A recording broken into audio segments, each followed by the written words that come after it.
What book is this? Big sister received a Bible from a stranger as she was walking home from school in Japan. But the 12-year-old girl wasn't interested in the book at all, and she put it on a bedroom shelf without even opening it. Later, as she was cleaning her room, she was bothered to see the Bible on the shelf. She didn't want it there, so she took it to her 8-year-old brother, Ryotaro. "Would you like to read this?" she asked. Ryotaro wondered what kind of book she was holding. "What book is this?" he asked. When he looked at it more closely, he saw the word Bible written on the cover. He had seen a Bible at his grandfather's house, and he was curious to read it. "Yes, I'd like to read it," he said. Big sister gave him the Bible. The Bible contained only the New Testament, and he started reading from the beginning, the book of Matthew. Who is Matthew, he thought. As he read, he learned about a man named Jesus who healed many sick people. He realized that Jesus was a great person. When he finished Matthew, he wondered what would happen next, so he started reading the next book, the Gospel of Mark. But the story sounded similar to what he had just read in Matthew, so he quit halfway through. After that, he read here and there in the New Testament, but he didn't finish any books. He longed to know more about Jesus. His family was not Christian, and he didn't tell them about the longing of his heart. The Bible, meanwhile, became an important part of his life. He found a list of promises that he could read when he was sick.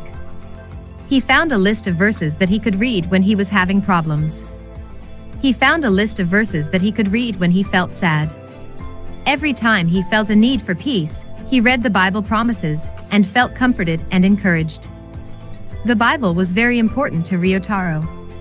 With a pencil, he drew a line under the verses that he especially liked. When he left the house, he always carried the Bible with him. Although no one had ever taught him to pray, he began to pray whenever he went on trips with his family. "God, please protect us," he said. When Big Sister finished elementary school, father and mother looked for a junior high school for her on the internet. They learned about Okinawa Sanako Junior High School, a Seventh-day Adventist school located on Okinawa Island, far from their home on the Japanese mainland. Although Big Sister chose another school, Ryotaro decided that he wanted to study there.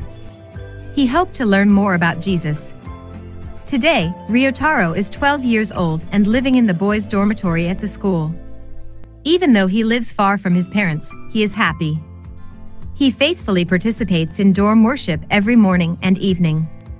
He likes Friday evening Vespers programs and Sabbath worship services. He reads the Bible on his own and in classes. Not long ago, he announced to mother and father that he wanted to be baptized. His parents immediately agreed. They understood how much he loves the Bible and how important it is in his life.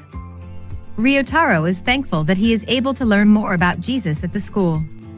He is thankful that his parents were able to find the Adventist school on the internet. And he is thankful that he received a Bible that taught him about Jesus. Ryotaro learned about the Adventist school through an online search by his parents. Part of this quarter's 13th Sabbath offering will go to a project to help many Japanese people, especially young people, learn about Jesus through the internet. Your offering today will also help people learn about Jesus in South Korea, Mongolia, and Taiwan. Thank you for your generous offering.